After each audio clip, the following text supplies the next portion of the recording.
I want to thank you two people very much. We mentioned a lot about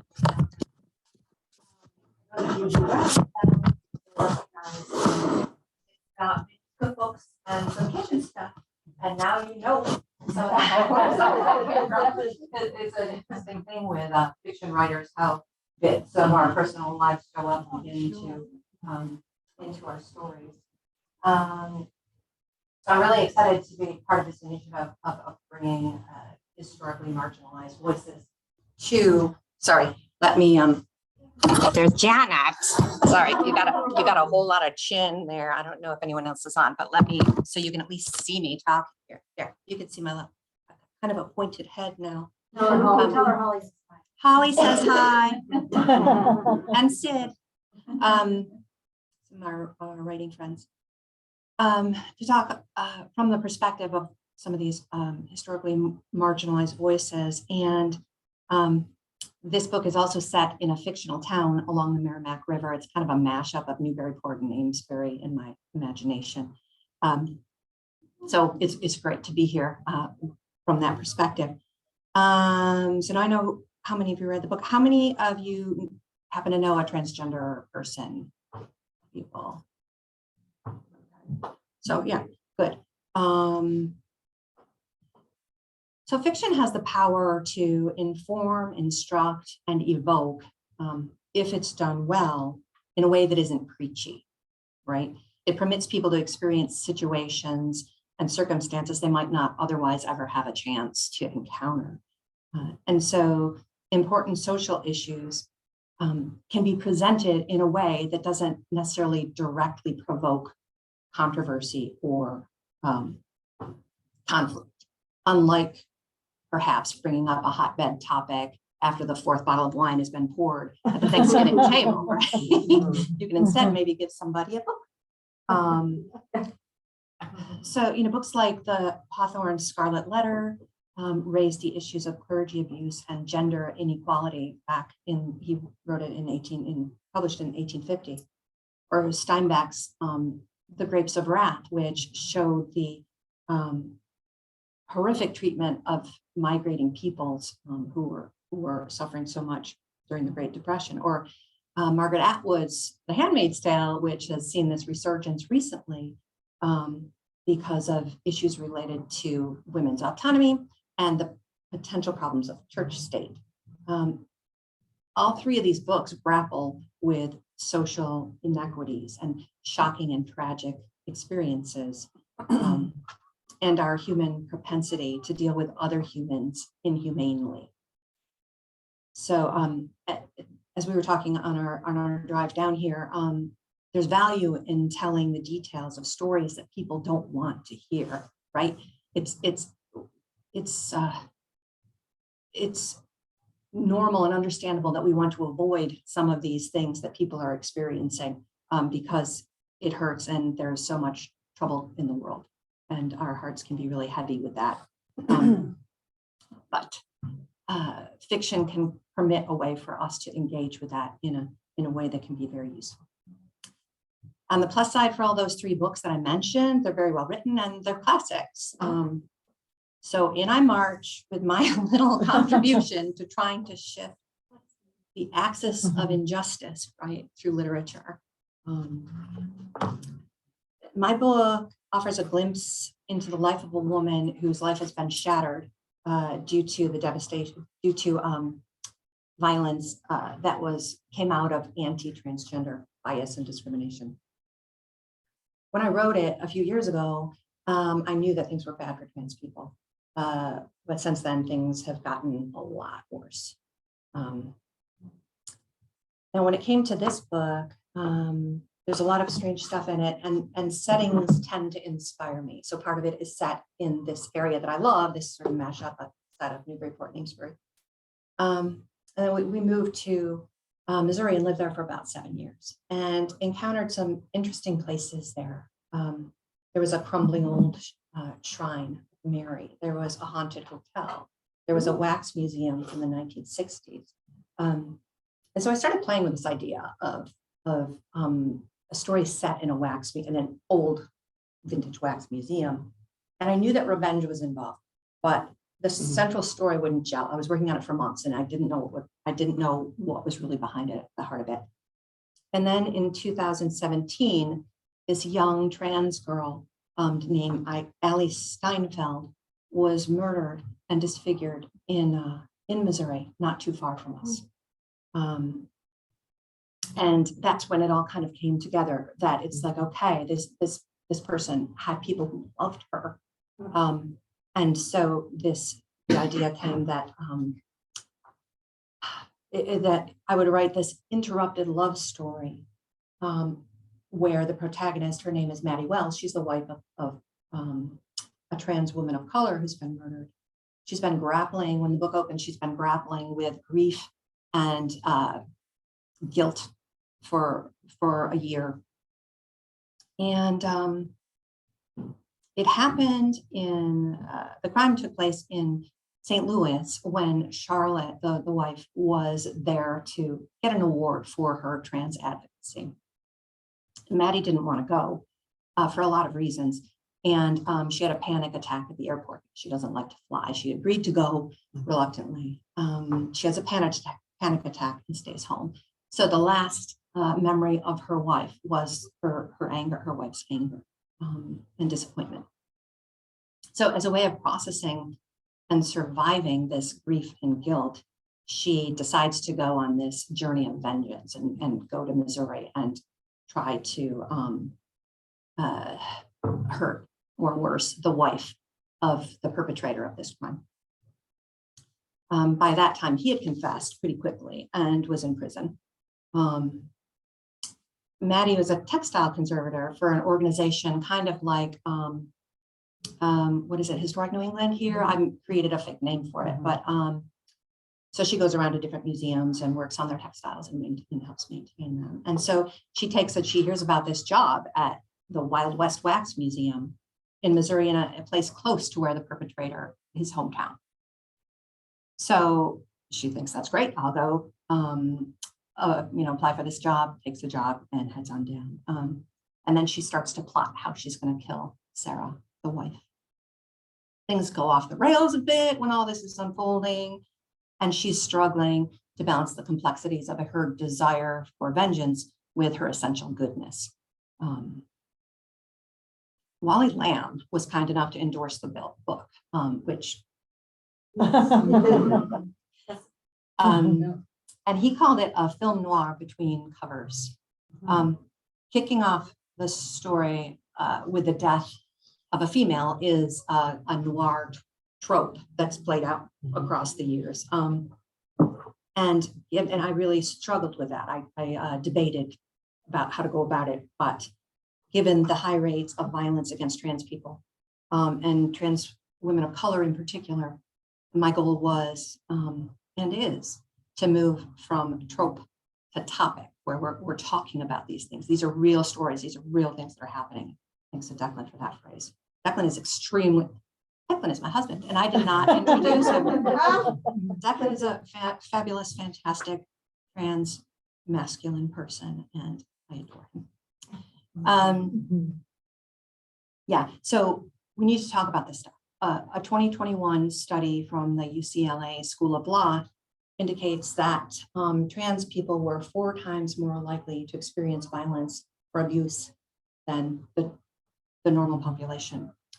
Another study showed that the murder rate for trans people nearly doubled from 2017 to 2021. And here we are in 23 with things heading in a not good direction. If you've read the book, you know the horrors that took place on this woman. And I was very intentional about not glorifying the perpetrator's actions.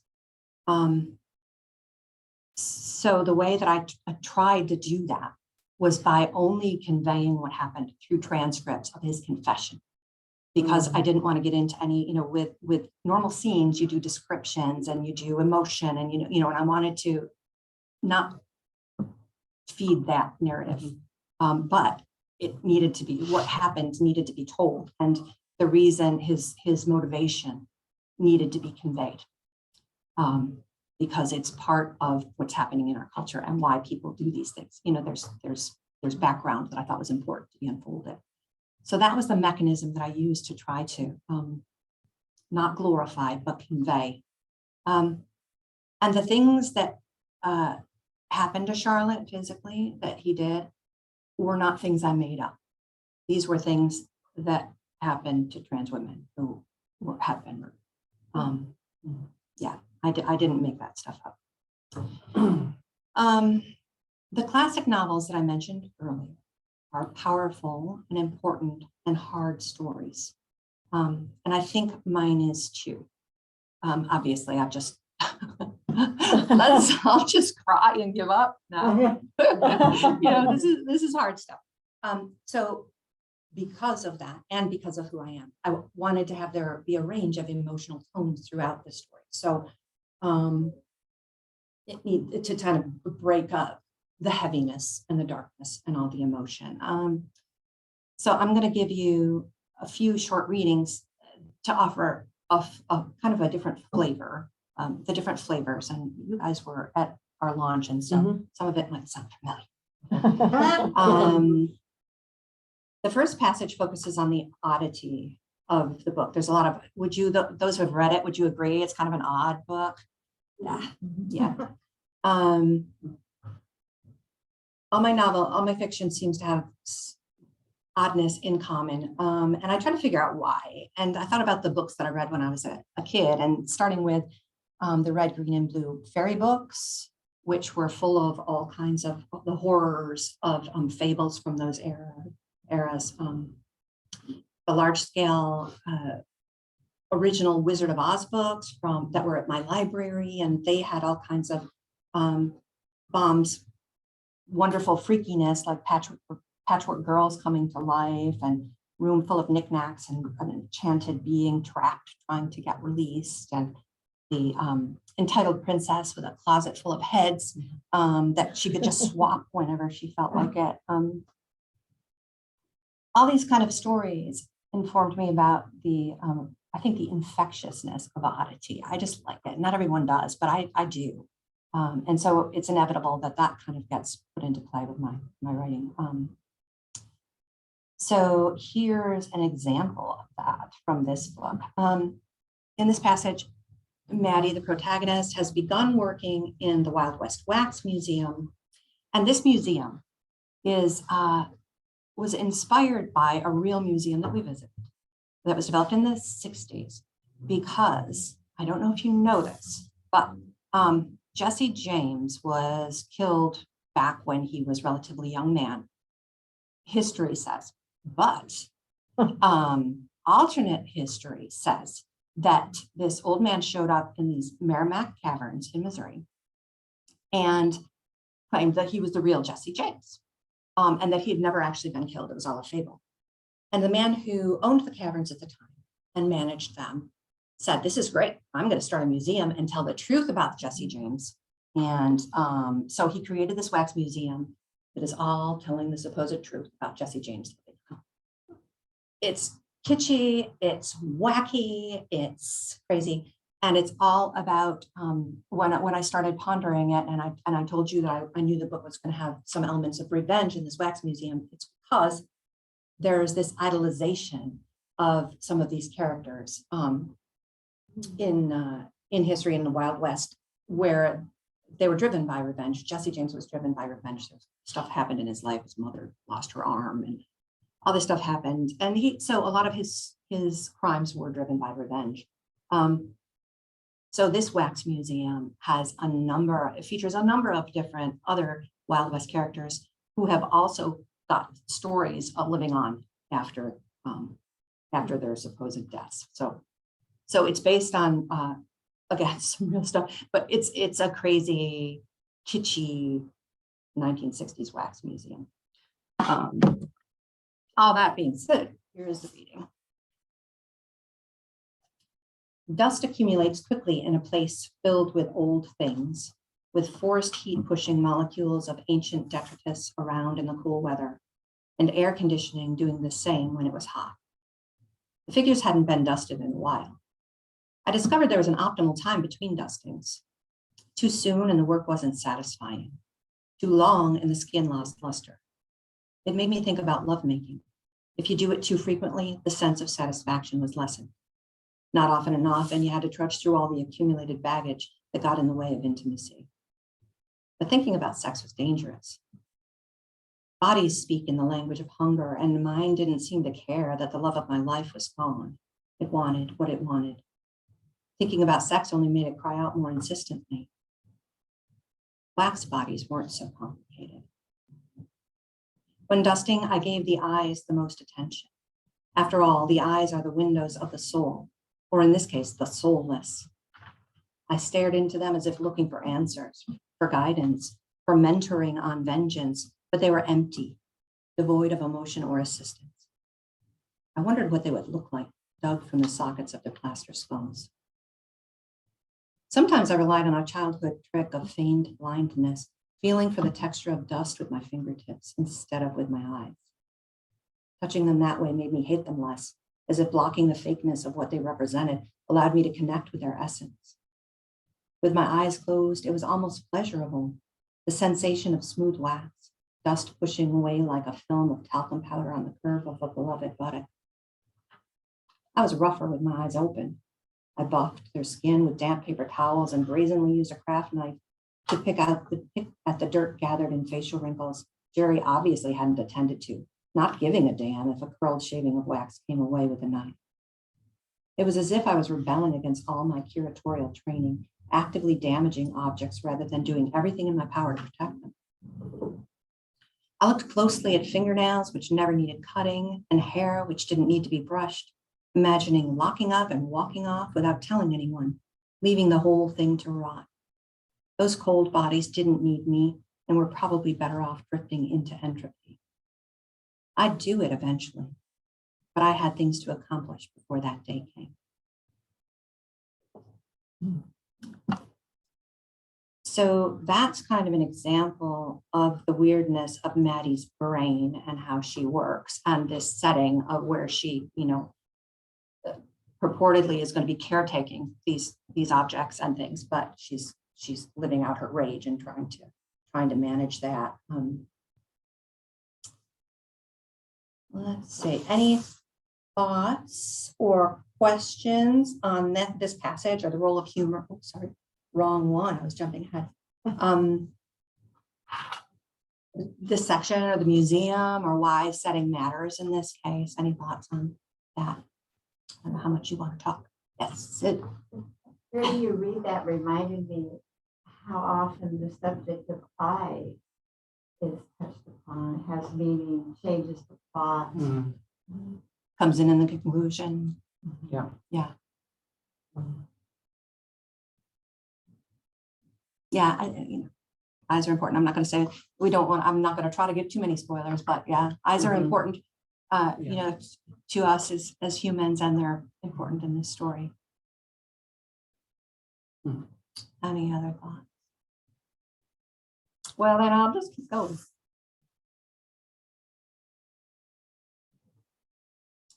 So that section was a sample of kind of the weirdness, some of the oddity, and there's a lot more where that came from. So Maddie's sorrow is sort of a tapestry for this interrupted love story, and her anger and guilt and hunger for vengeance is sort of ongoing and driving. And given that darkness, I knew that there needed to be levity. And so that lightness comes in a few forms. One of them is this character of Maria, who's an old Italian woman who owns a junk shop in Maddie's hometown. She dispenses love and wisdom and comedy and snark kind of in equal measure, and provides a sense of comfort and hope that maybe Maddie can actually get through this when you're not sure if she is going to. So we're going to look at an example of Maria in this story. And in this, in this time, Maddie has befriended Sarah, the wife of the perpetrator, and has figured out her plan for how she's going to try to kill her and is ready to go. She's ready to go. So the last thing on my to-do list was to call Maria and say goodbye. I wasn't sure if I'd ever talk to her again, which was going to make the conversation hard. All the cop shows made it sound like you got to make one phone call, and I had my lawyer's number ready in the pocket of my murder pants for when the time came. I didn't want him to fight the charges, but criminals had to have lawyers. Besides, what could I say to Maria after everything went down? I'm sorry wouldn't exactly cut it. She picked up on the third ring. Buongiorno, this is Good Goods. I forgot to tell you, I'm going to butcher an Italian accent, but she is from Italy, Italian. She's got an accent. Hi, Maria. I cleared my throat. Madalena, is that you? You sound strange, like there's something wrong with your throat. Are you sick? I will send you some zuppa. I'm not sick, just had a little tickle. I cleared my throat again and took a deep breath, willing myself not to cry. The idea that I was losing Maria was even more painful than expected. Hearing the care in her voice undid me. A tickle is nothing to be discarded. It is often the sign that something worse is coming. Do you have honey? All I have is sugar and stevia, I think. Stevia? What nonsense is a stevia? It's a sweetener, low calorie, supposed to be healthy. You're as small as a child already. You are trying to disappear into a poof of bones and dust? Mio Dio, you young people and your obsessions about size. Go to the store, get some honey. Good honey from the bees that are your neighbors. Local honey? And limoni. Lemons? See, and whiskey. Do you have whiskey? Nope, no whiskey either. What kind of a life is it that you are living? Like a religiosa, a monk in the desert. Next, you'll be telling me you eat locusts and are wearing a shirt made of the hair of a goat. The idea of a hair shirt sounded appealing and led to thoughts of self-flagellation. I pictured a whip covered with the tiny points like the ones on the barbed wire display at the museum. I'd whip it down my back while saying, mea culpa, Jackson, Maxima culpa. I'd whip him too if I could. Should I whip Sarah? Are your ears also sick? Can you not hear me? My ears are fine, Maria. I'm just distracted. Life here is odd. It was an understatement, but it was the best I could come up with. I figured I'd better just hop on the Maria train. I'll get some honey and the whiskey. Don't forget the limoni. Right. Fill the cup with boiling water, but leave room, maybe 1 inch. Add a spoon of honey and squeeze in the limoni, then top it with whiskey. Like magic, it will help your throat. What might help was if I filled a mug with whiskey and left room for a splash of water and lemon, but it wasn't time to argue. All right, I'll do that. I didn't like lying to her, but I couldn't see another way out. Also, make some zuppa di pollo. Pollo? Well, I'm not sure. Do you need me to tell you how to do this? No, I'm actually pretty good with soup. I was, though I had no intention of making any. It would just sit in the refrigerator and transform into something more foul than foul by the time anyone bothered to clean it out. All the time I must be worrying about you down there where there is no one to take care of you. The thought of New England made my throat close up again, and the ache of missing it was so strong. I missed the smell of Boston Harbor when I walked from the tee to my office. I missed checking out the big boats that pulled up along the boardwalk in the town next to Mary Bliet. I missed the joy and rage of Red Sox and Patriot fans. I missed our house, but I didn't deserve any of those comforts, and I had to do this thing I'd come to do. I miss you too, Maria, I managed to mutter. So, she said, you want to come home? Of course I do. Then why do you not do it? Why are you torturing me and yourself? Come home. The worry in Maria's voice was evident. Please. It was almost like she knew she needed to do more than just send soup to save me. Is there still unfinished business here? Business? What business is it of yours to be messing around in some wild wax museum? What business is it that you spend all day talking to people made of candles? What sort of good is this thing you think will help you recover?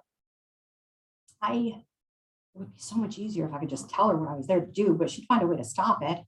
Even with her lack of technology and thin understanding of where I was, she'd figure out a way. And even if she couldn't, she'd fret her head off. I hadn't prepped anything ahead of time to tell her, which was stupid, so I was floundering. I'm almost done here, I finally blurted. It won't be long, okay? What won't be long? This is what I am trying to ask you.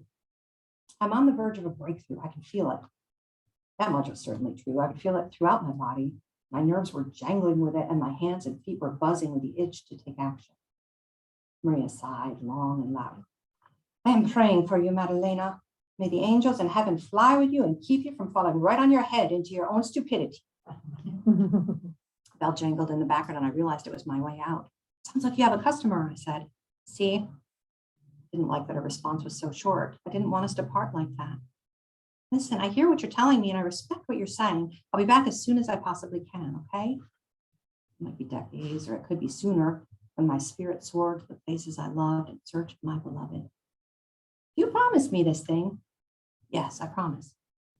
And this is all I can do. I will continue praying, Madalena. Thank you. Do not forget the soup and the hot toddy. They will make you feel better. Okay, now go tend to your customer. I focused on the image of a toad and a cup of hot whiskey to try to stop my voice from quavering. Call me again soon on Friday to tell me how you were feeling. Friday it is. I love you, Maria. It's the first time I'd said it. I love you too, Piccolo. Piccolo. So that's Maria. Oh. I love Maria. I love Maria. Maria was in, this was the third novel I've written, first it was published. And Maria's been in each of the three. They're kind of an interconnected set of books. So yeah, Maria has my heart. Any thoughts or questions about the passage or the role of humor or Maria's character? Anyone who's read it or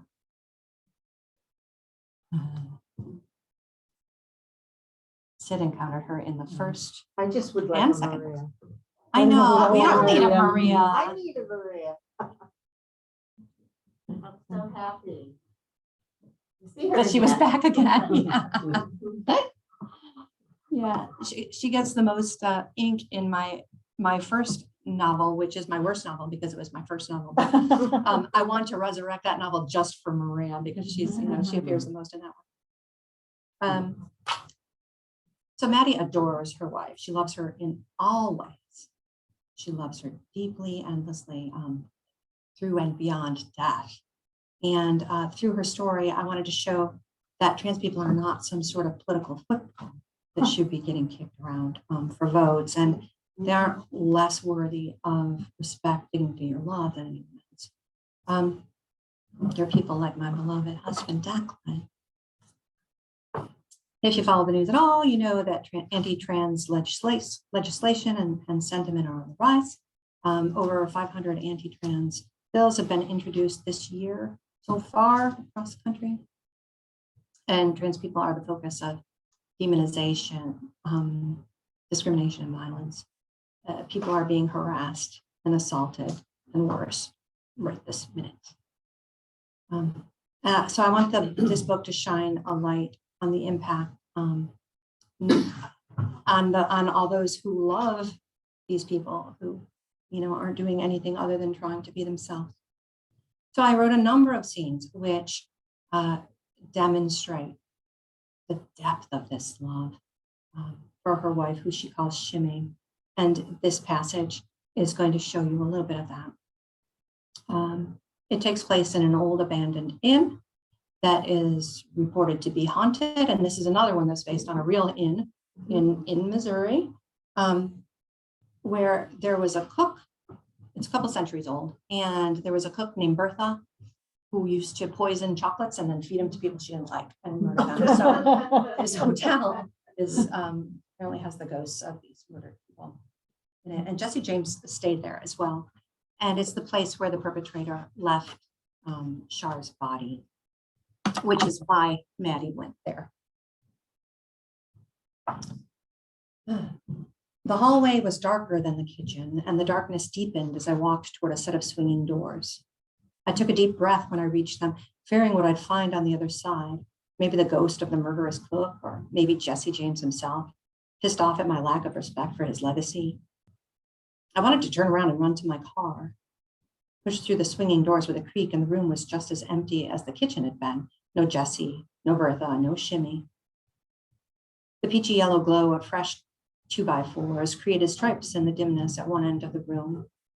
The old floorboards were wide, and the remnants of a deteriorated floral vinyl carpet adhered in several spots. The fireplace was huge, with a surround made of tile and a stone mantel. I smelled smoke and saw a few chunks of charred wood in the opening. Knelt to look at it more closely, wondering if fires had burned since Jackson came to commit his outrage. I scanned the floor near the fireplace, and there it was, part of a circle marked in black next to a large, dark stain. My forehead felt like it was going to explode, and I felt increasingly sick. I crawled closer and pressed my nose against the stain, but there was nothing. I lay down, pressing my cheek against what must have been, what surely was, her blood, seeped into floorboards which didn't deserve her. Wanting to push my arms deep into the wood, between the surrounding boards and under them, to pull the wood slats close, to tear them out and take them home with me. Really home, not to the museum, but to our house in New England, the place we'd loved, where the floorboards were even older, centuries older, and where our fireplace was shorter and wider, where we'd warmed our toes and our souls, making plans and talking about nothing and simply living. I wanted to take the boards and put them in our bed so that I could sleep with her again. I dug my fingernails into the wood, hoping my hands would slide through and I'd be given superhuman strength to rip them out. But of course, that didn't happen. I felt a nail pull free from the nail bed. The pain was searing, but minuscule compared to what Shar would have endured, her blood pooling on this undeserving floor. I breathed the dust and couldn't smell her, and my tears intensified the pounding behind my eyes. I passed out from the thrum of my head, or the nausea, or the relentless breaking of my heart. The room was growing dark when I awoke. The walls felt like they were pressing in, and the open door to the adjacent room near the fresh wood was menacing. I kissed the stain and scrambled up, heading away from that menacing door and through the swinging panels, which led to freedom from that awful place.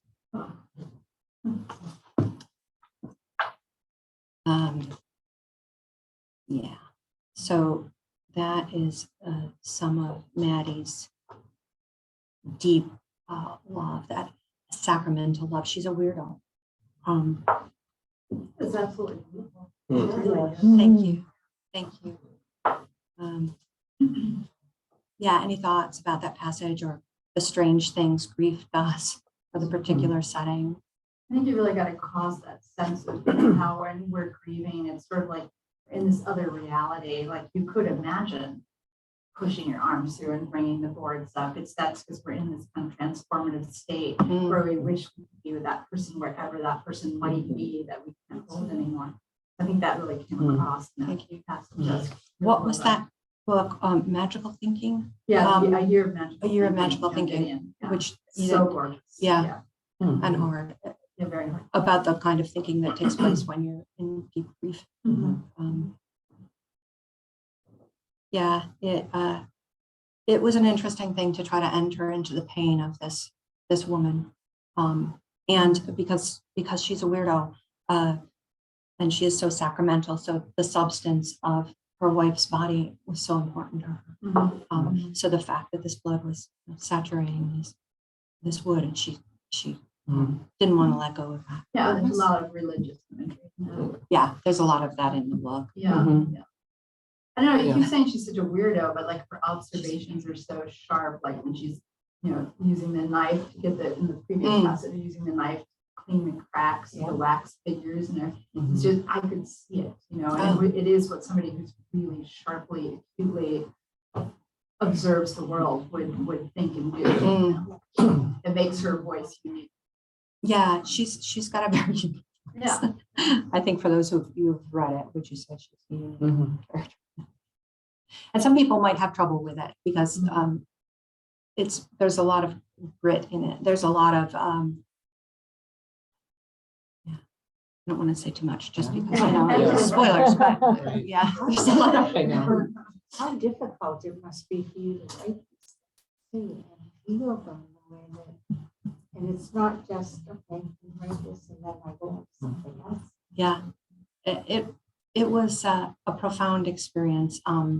It was definitely a profound experience. And interestingly, as Declan said, did you cry all the time when you were writing this? Oh my God. Interestingly, I didn't. At the time, there is the way I kind of unfold this story is that Maddie is talking to Maria before she goes. And so that provides an opportunity to jump back in time and say, this is what happened, right? So and when I write, some writers kind of start at page 1 and write to the end. Me, I'm a plotter. So I tend to think through the story and write little snippets all over the place, and then jump into some chapters and flesh those out more in depth, and then go to another section. So when I got to where there's a section where she is talking with Maria about her guilt, and letting that out, is the time that I came down crying, because not only is she dealing with this deep loss, she's dealing with so much guilt. Because if she had only gone, if she hadn't wanted, she didn't like being around those people. It wasn't just a panic attack. It was also that she didn't like the publicity. She didn't like she didn't like any of it. So she didn't want to go. And so after that, she's just struggling with this guilt, and that it wouldn't have happened if only she had been there. So, I don't remember where I started with that. But so that's when I really kind of physically processed all of the stuff that I had been writing about. Powerful stuff. Thank you.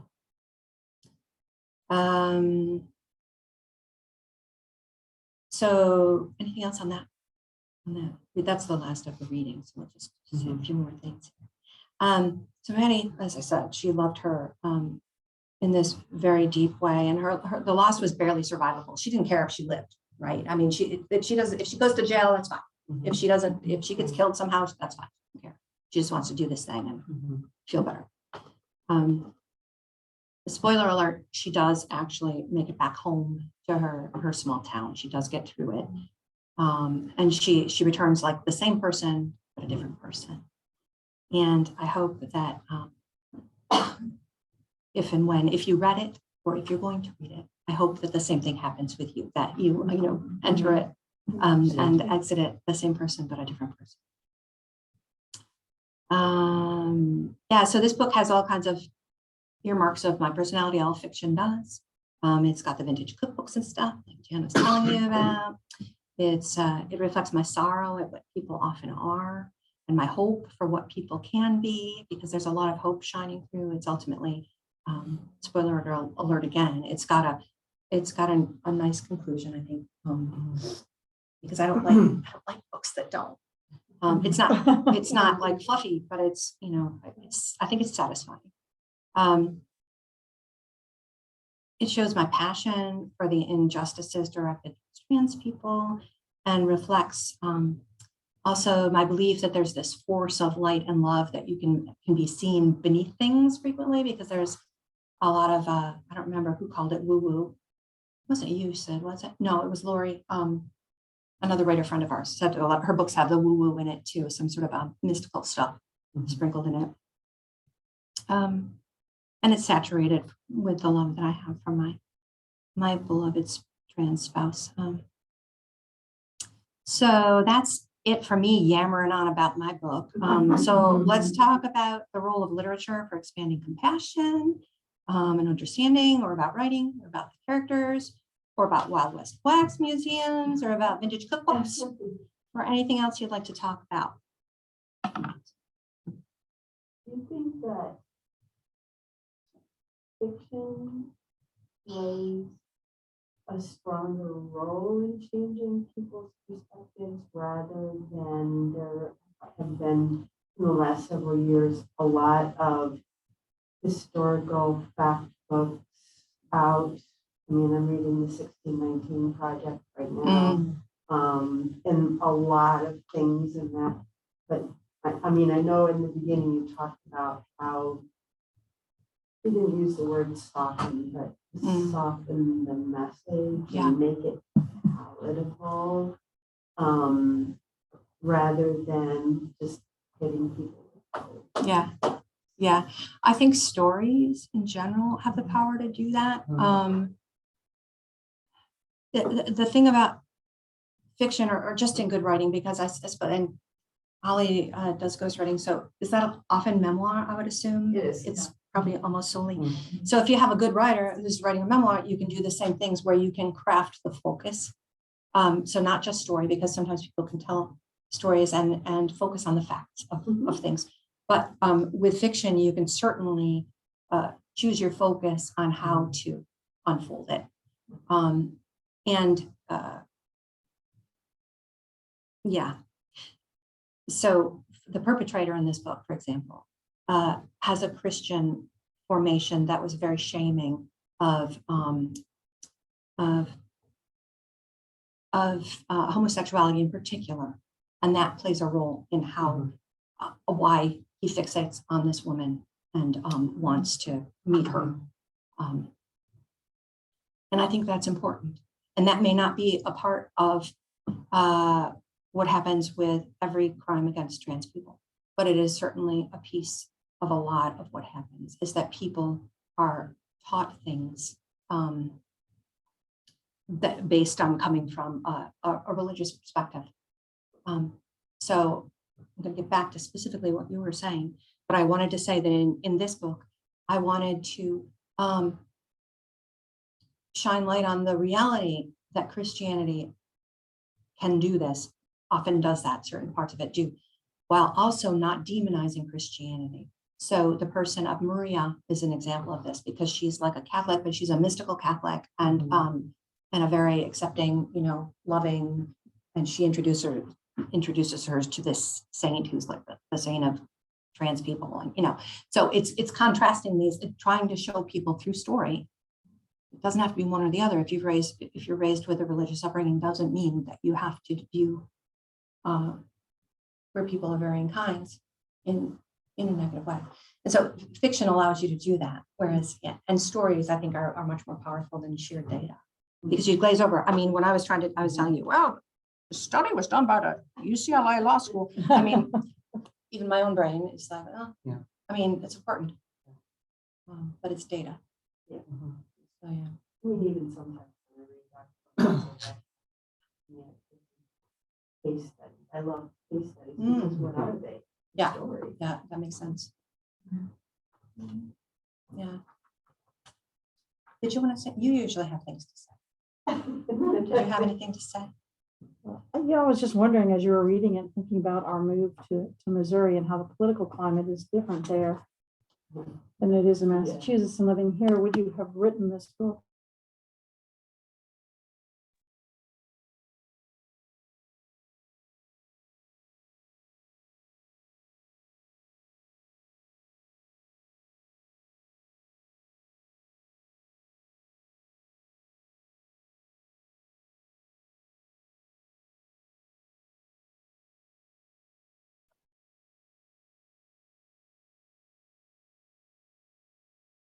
In this life. Yeah.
all of that misery and Yeah.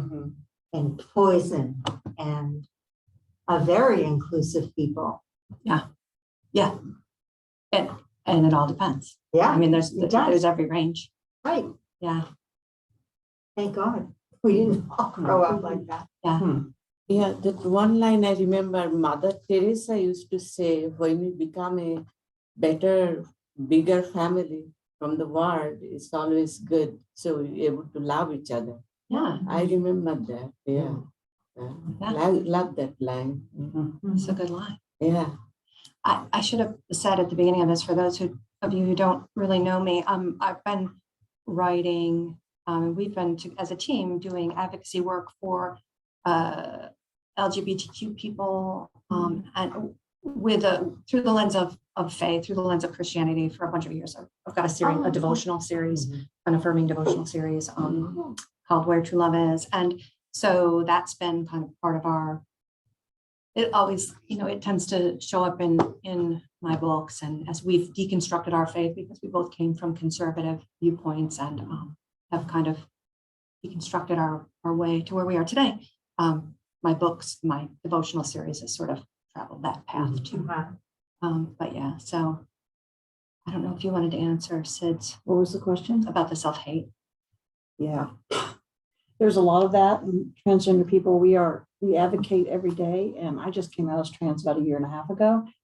And I'm really proud of you for this book, because your love is all over this book and the way you love people. But you often see in the news and media that a transgender person committed suicide or died or was killed. And then that's the end of the story. Say their name. It might go that far, say their name. But what about their family? What about their beloved spouses? What about their children?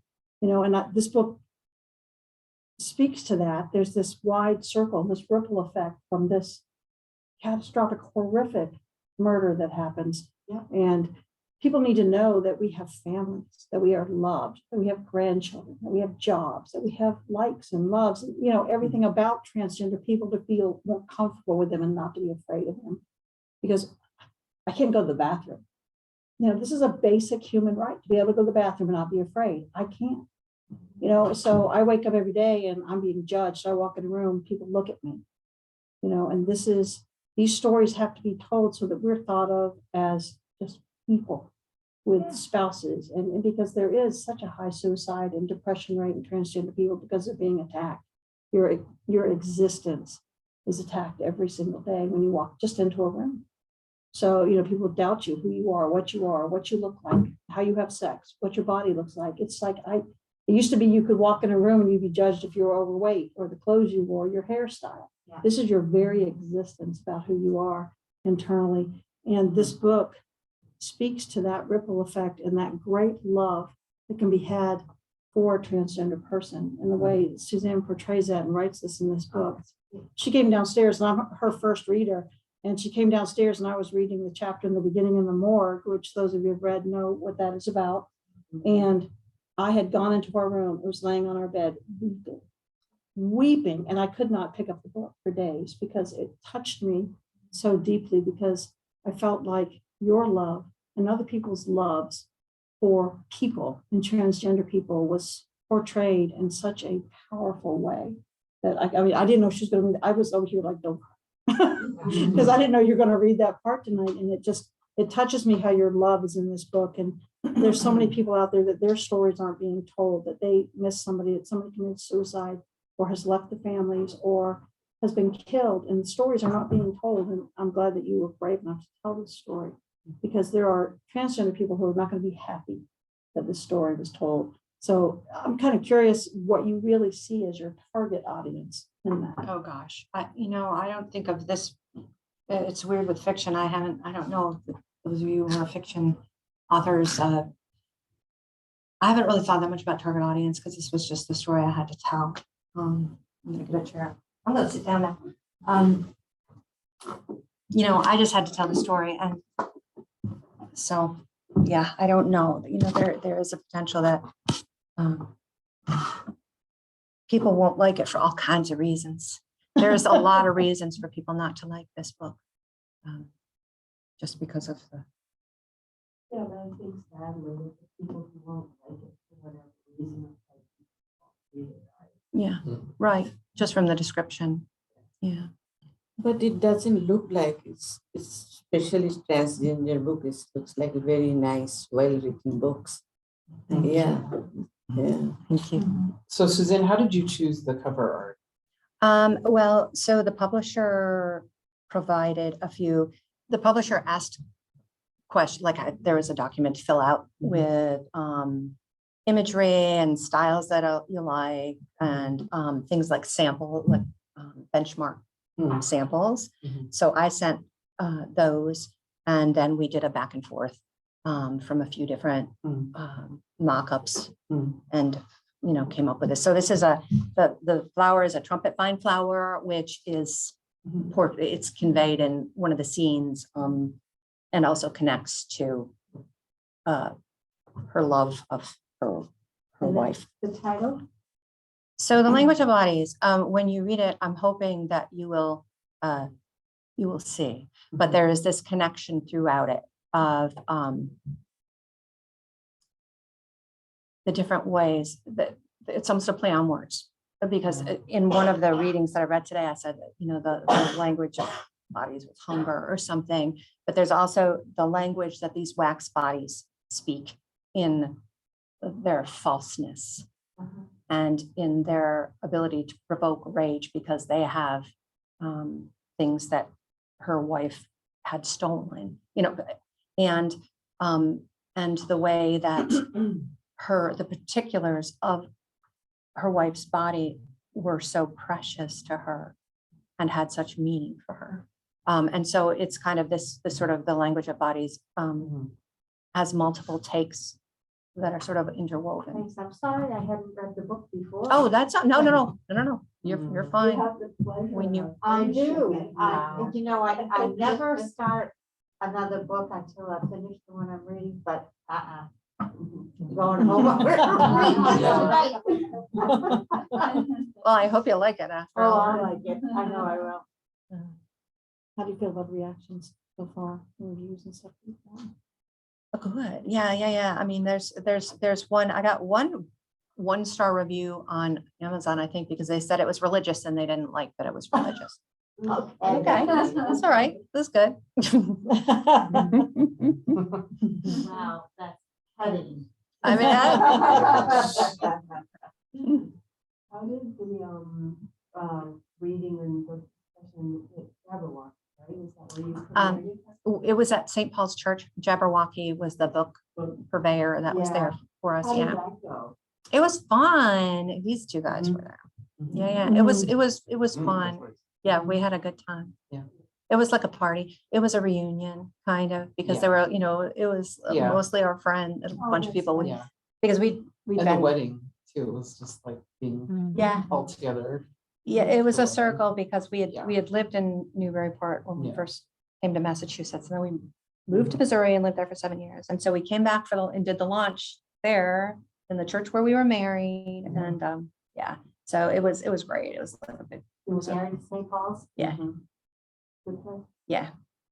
So So and it then was really fun. Suzanne's children were there. And it was just such a nice reunion. It because was. They stayed with us. Oh, that's So when it we was got just married, It yeah. kind of like came full circle. It was a really really nice. good circle. It It was really nice. fun. Yeah, that was fun. We had a good Good time.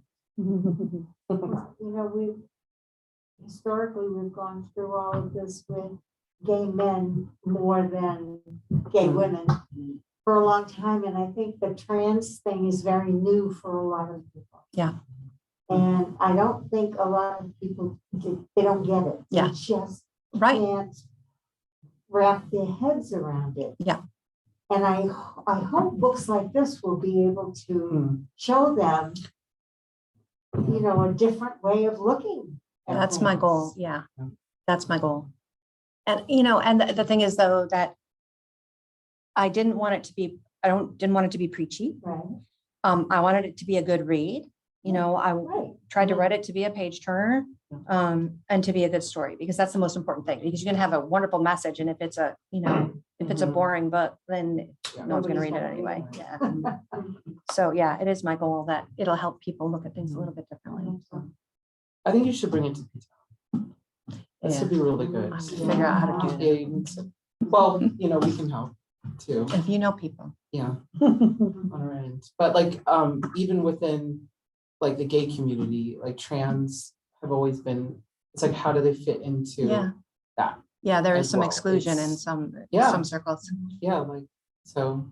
Huh. Mhm. Okay. Yeah. That wouldn't even be something that I could comprehend, so I'm Right. glad you said that. Because like a lot of people, Think like about- they'll say, well, they have a question about pronouns or something, and I'm like, I don't know any more than you do, so it's like, how do they fit into all of this? Mm. Because like within, just like any, like, even like just racial groups, there's something going on within that group.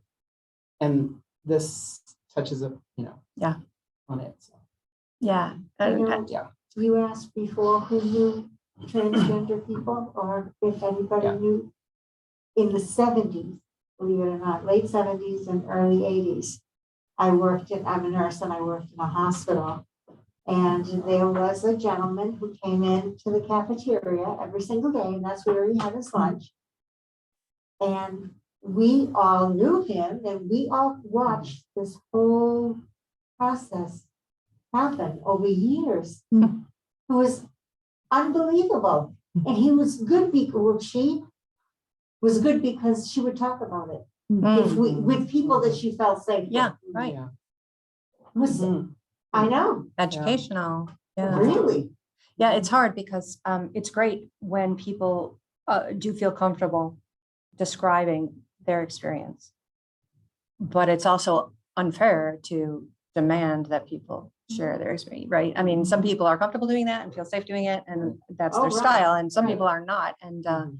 so, yeah, it's hard because we can't demand that people just be willing to bare their souls so that other people can understand. That's right.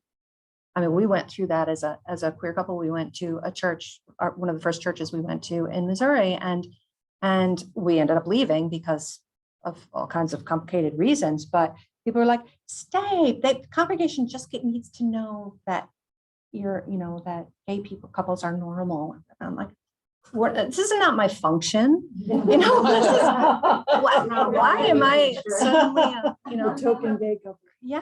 Yeah. Yeah, so it's great that you had that experience and that person was willing to kind of share their reality. Yeah, and for me growing up in this little very New England kind of sheltered area, it was really something. I mean, I don't even know if I even knew what transgender was Yeah. until then. Yeah. It was a long time ago. He had a great deal of courage. Yeah, I guess. Right. Mhm. Had to have been terribly hard. Yeah. Talking about pronouns, there's one scene, the morgue scene that Declan was talking about. Maddie is there in the morgue, and the police officer who took her keeps referring to her wife as he, and she keeps correcting him through that. And I did that in the hopes of, in part, focusing on this whole pronouns thing and trying to help educate in a way. But it is tricky. There's no judgment there. It's, we're all trained to be, we're very gendered society. So, it's a learning curve, but And very often, the person that you met first is the gender that sticks in your head when you're Right. talking. Yeah. Like everyone that I know that from years and years ago, still I have their maiden name. I don't know what their married Right, name right, is. I right. just know by their maiden name. It's that type of thing. Yeah. Speaking of humor, there was so many difficult things that happened, ways people felt, and the humor, it was a wonderful balance. Good. And how could you be sort of cringing and then laughing? Oh, and good. using, space and yeah, I really appreciate that. And I'm it was- glad. It was very cleverly written. Mhm. Thank you. I'm glad that was successful because I knew how important it was. Because I know with, I don't mind sad books and tragedy in books. But I do like it to, have a little break. Oh, you you can't know. have a long, right? Yeah, right. Mhm. So even in writing it, I would consciously, because I'm a plotter, I would consciously think, okay, we have to insert some, I was plotting Mhm. those waves Hmm. to try to break it up, to try to have it be a flow. The narrator was very funny. The narrator. The narrator came across so. Oh, good. All the Good. clips, all the clips, yeah, very enjoyable. Yeah, I like her. She's a little weirdo, but all my favorite people are weirdos. So. Well, and you have a twist. You put twists in there too. So that keeps us engaged. Yeah. Good. And it's there's a lot of novels have a specific arc where it's what is it, 2/3 way of the story. There's like a structure that a lot of Yeah. novels follow, where there's supposed to be a major conflict and then things happen. And I didn't do any of that. I just kind of did my own, and I don't like. So there's also a trend where when there's the what do they call it, writers? Not the conclusion, but the final. No, before the denouement, the big at the end. What's it called? Is it the Climax? conclusion? Climax. Climax? Thank you. Yeah. It was the fireworks. Climax. One hopes. So there's a trend where I think it was Nancy Procher told me that her agent or her publisher shortened the denouement, which is the final bits after the climax, where everything is sort of all the Right, bits because you are already wrapped up. know everything, so Right. why have a long? Yes, Like an epilogue. I hate short denouements. I hate them. Yeah. If there's the climax and then like Yeah. 2 pages later, the book, you're done with the book, I don't Yeah. like it. Right. So I don't Mhm. care if that's what the trend is. I like to like have the big thing and then okay, let's see how things wrap up. Let's say goodbye to these characters in a Yeah. way, right? Right. Like, let's Right. see what happens. You said your other books had Maria in them too? Yeah. Do they kind of flow together? Would it behoove me to read? So let me think here. The only other one that's published is Christie's. It's called Christie's Story. And let me think of the overlap there. So Maria is the major overlap. And then there's this character Lee who shows up in this book. But she's a minor character. She works in a diner and she's a friend of Maria's. And, But I could read this first and read this. yeah. Yeah. There's not like chronology Okay. that matters or, no. Because I'm getting excited. Good. Yeah. I'm so glad. Well, I hope you guys will let me know what you think. And Very nice. if you do reviews, please do reviews because they help authors. And Thank you so much. thank you for Yeah. being Good job, here. Suzanne. Hi, Janet.